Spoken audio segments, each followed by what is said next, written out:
রহস্যময় একটা বাড়ি। কি পরিমাণ সাউন্ড করতেছে তারা, মানে আমাকে তারা বলতেছে খবরদার, এটা আমাদের বসবাসের একটা জায়গা, আগে জমিদার থাকতো, এখন আমরা থাকি।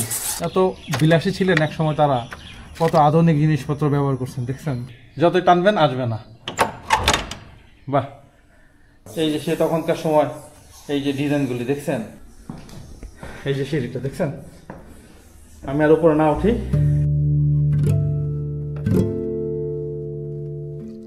মদন মোহন রায় জমিদার বাড়িটি ঢাকা ধামরাই উপজেলার বেলিশ্বর গ্রামে অবস্থিত।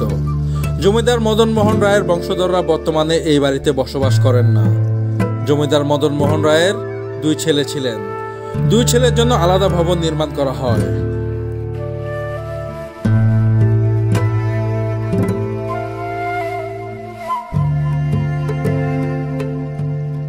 ঢাকার মিরপুর থেকে ধামরাই উপজেলার সুতিপাড়া ইউনিয়নের বেলিশ্বর গ্রামে অবস্থিত প্রায় 200 বছরের পুরনো বাড়িটি আজ আমরা দেখতে যাচ্ছি।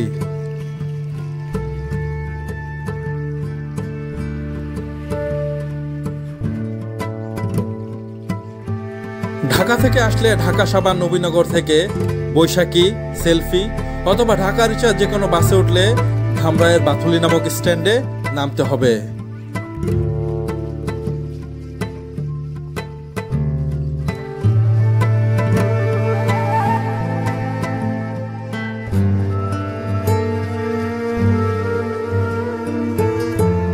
বাথুলি স্ট্যান্ড থেকে 5-6 মিনিট হাঁটলে বেলিশ্বর জমিদার বাড়ি দেখতে পাবেন। ভ্যানে করে 10 টাকায় খুব সহজে পৌঁছে যেতে পারেন এই জমিদার বাড়িতে।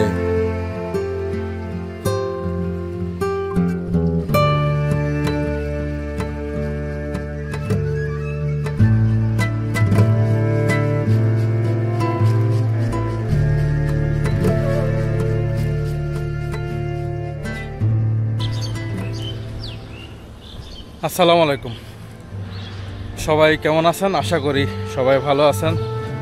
আলহামদুলিল্লাহ আমি অনেক ভালো আছি। আমি এই মুহূর্তে মানিকগঞ্জের বেলিশ্বর জমিদার বাড়ির সামনে আছি। আজকে সকাল থেকে প্রচণ্ড পরিমাণ বৃষ্টি, আর এই বৃষ্টি মাথায় নিয়ে আজকে আসলে বের হয়ে গেছি ঢাকা থেকে একা একা। আমার সাথে আজকে কেউ নাই। শুরুতেই আপনাদের সামনে একটা মন্দির পড়বে, চলেন আমরা আসলে আগে মন্দিরটা দেখি। চলেন, এই দেখেন, দেখছেন সুন্দর একটা কারুকার্যময় একটা মন্দির, কি চমৎকার, আসলে অনেক সুন্দর। এটা হচ্ছে দুর্গা মন্দির, উপরে এক সুন্দর করে লেখা আছে এবং খুব সুন্দর মন্দিরটা, এক কথায় অসাধারণ। আমার কাছে আসলেই ব্যক্তিগতভাবে খুব ভালো লাগছে। এর কারুকাজগুলো অসম্ভব রকম সুন্দর। চলেন নিচের দিকে একটু নামি, দেখি, আপনাদের একটু দেখাই কত সুন্দর এই জমিদার বাড়িটা এবং এর মন্দিরটা। একদম দুর্গা মন্দিরের সামনে, আসলে অনেক সুন্দর।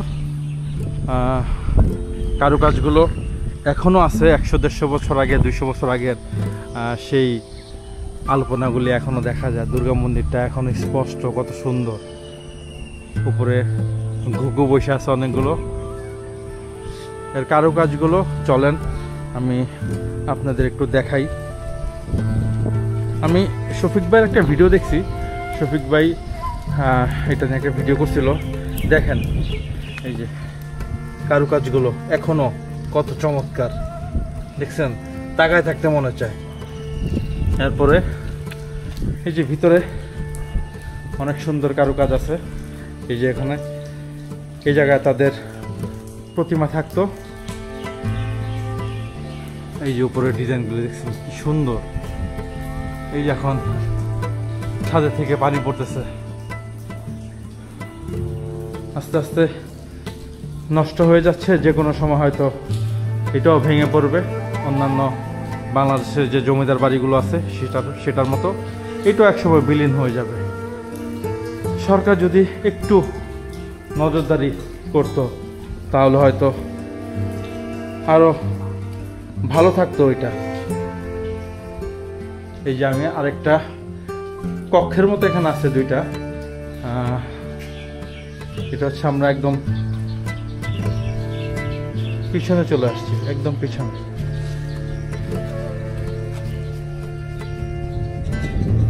যাই হোক, আপনারা একটু দেখেন, মনোযোগ দিয়ে দেখেন, ভাল লাগবে আশা করি। অযত্ন অবহেলায় আজকে একদম ধ্বংসের পথে। বৃষ্টির পরে কিছুটা রোদের আলোয় খুব ভালো লাগতেছে। আসলে মনে করছি আসলে আজকে ভিডিও করতে পারবো না, তারপরেও অনেকক্ষণ অপেক্ষা করে এরপর শুরু করলাম। এই যে এখানে একটা গ্যাপ হয়ে গেছে, দেখছেন অলরেডি ভাঙা আরম্ভ হয়ে গেছে। এখানে যেন কি ছিল একটা,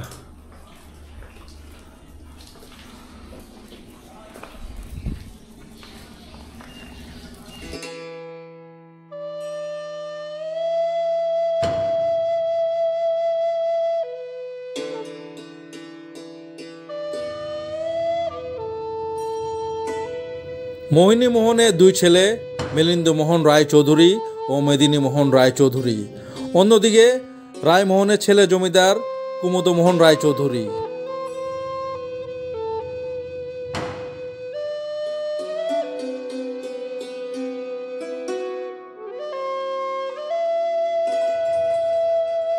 মূলত কুমুদ মোহনের সময় এই জমিদার বংশের শান শৌকত বেশি ছিল।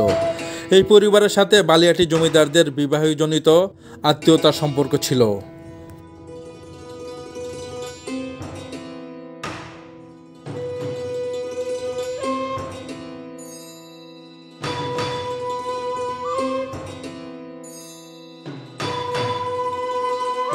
একটি সুবিশাল দুর্গা মন্দির, একটি টিনের কাঠের কাচারি ঘর, একটি ঘাটসহ দিঘি আর একটি ভগ্নপ্রায় জমিদার বাড়ি এখনও জমিদারির অস্তিত্ব জানান দেয়।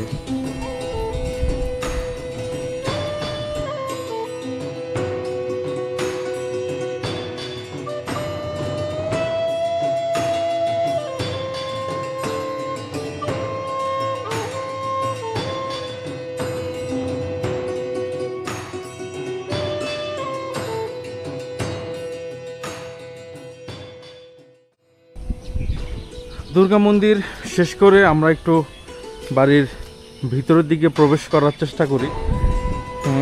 বৃষ্টি হওয়ার কারণে প্রচণ্ড পরিমাণ কাদা, রাস্তাঘাট একবারে ভিজে, অবস্থা খারাপ, অনেক বৃষ্টি হয়েছে। এটা হচ্ছে মন্দিরের পিছনের অংশ। এই যেগুলো ভেঙে ভেঙে পড়ে যাচ্ছে, যে কোনো সময় হয়তো পড়ে যাবে। এই যে তখনকার সময় দেখছেন, হ্যাঁ জানি না এটা তখনকার সময় কিনা, ডিজাইনগুলি অনেক ভাল লাগলো। এই যে বাড়িটার অংশ দেখা যায়, এত পরিমাণ কাদা, বৃষ্টি হইয়া আমি কিভাবে যাব সেটাই চিন্তা করতেছি।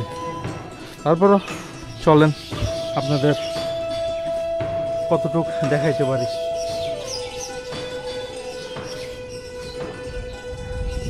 এই যে বাড়ির অংশ,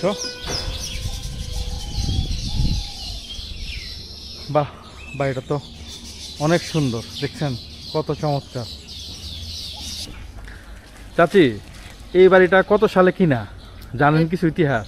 এটা আমি বলতে পারবো না, জমিদাররা নিজেরাই করছে এটা। ওই জমিদার বাড়িতে আমার শ্বশুর আর কি সব কিছু দেখশন করতো, থাকতো জমিদাররা থাকাকালীন। ওনারা এখানে থাকতো না, ওনারা আসতো পূজার সময়, দুর্গা পূজা হইতো তখন আসতো, সরস্বতী পূজা হইতো, পূজা উপলক্ষে মাটি মেলা হয়, এখনো হয় বর্তমানে। আর এই স্কুল ওই জমিদারাই করে দিয়ে গেছে স্কুলটা। ওই স্কুলে আমার শ্বশুরও চাকরি করতো, আমার শ্বশুর মারা যাওয়াতে আমার স্বামী করে। আচ্ছা, এটা বাড়িটা কত আগের আপনার জানা আছে এমনি? আমার জানা নাই, জানা মতে 100-150 বছর আগেকার বাড়ি। 100-150 বছর আগে? হ্যাঁ 100-150 তো হইবই। আর কত টাকা দিয়ে কিনা হয়েছে এটা কি কোনো জানা আছে? আমার কিনে নাই, আমরা ওই থাকা সূত্রে ওই উপলক্ষে আমার থাকা সরকারে নিয়ে গেছিল, সরকার থেকে লিজ আনছে বর্তমানে। হ্যাঁ, স্কুলের নামে লিজ আছে। আর আমার উপরে কয়েকটা রুম আমি ওই আগে থেকে থাকি। আচ্ছা আচ্ছা, তার মানে এটা এখন আপনার দখলে আছে? আমার দখলে। রুম আছে কয়টা এটা পুরো বাড়িটাতে? প্রায় 16-17টা টোটাল বাড়িটাতে। হ্যাঁ হ্যাঁ। যাক, ভালো লাগলো, ঠিক আছে। আমি একটু দেখি তাহলে বাড়িটা। যাক, আমি এই বাড়ির একজন মালিকের সাথে কথাবার্তা বললাম। এই যে বাড়িটা দেখা যেতেছে, চেষ্টা করি একটু ভিতরে যাওয়ার জন্য। এই যে দেখেন না, গাছপালা হয়ে একটু যদি দেখভাল করতো তাহলে হয়তো আরও অনেক সুন্দর হতো। এই যে বাড়ির ভিতরে আমি ঢুকে গেলাম, এই যে দেখছেন তখনকার সময় জিনিসপত্রগুলি, ভয়ানক একটা বাড়ি। আমি শুনছি এই বাড়িতে নাকি অনেক বাদুর আছে। এই যে বাড়ির ভিতরে দেখছেন কি ভয়ানক একটা বাড়ি, বাবা রে বাবা।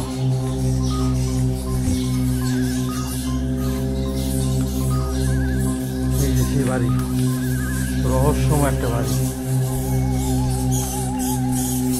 এইরকম ওই যে বাদুরগুলি দেখা যেতেছে, দেখছেন? এই যে বাদুর অভাব নাই, দেখেন।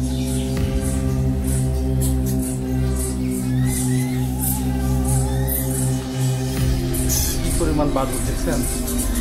আরে বাবা রে বাবা, আসলে ভয় লাগে এই জায়গাটা না। এই যে এই যে সব বাদুর উঠতেছে, দেখছেন? এই যে সব ভর্তি, পুরো একটা রিস্কের একটা জায়গা। আমি যে যাব এই সাহস আসলে করাটা উচিত না। এই দেখেন, দেখছেন দেখছেন দেখছেন কি পরিমাণ, যাওয়ার সাহস আমার নাই।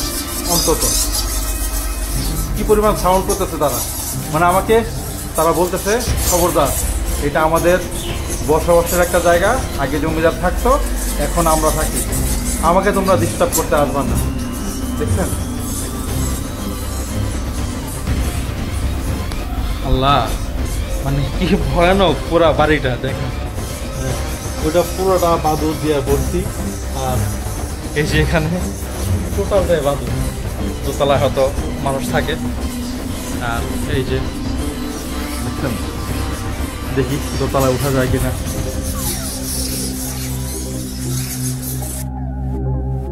যেহেতু মোহিনী মোহনে 2 ছেলে ছিলেন এবং 2টি বাড়ি ছিলেন, তাই আমরা 2টি বাড়ি নিয়ে 2 পর্ব করতে বাধ্য হয়েছি।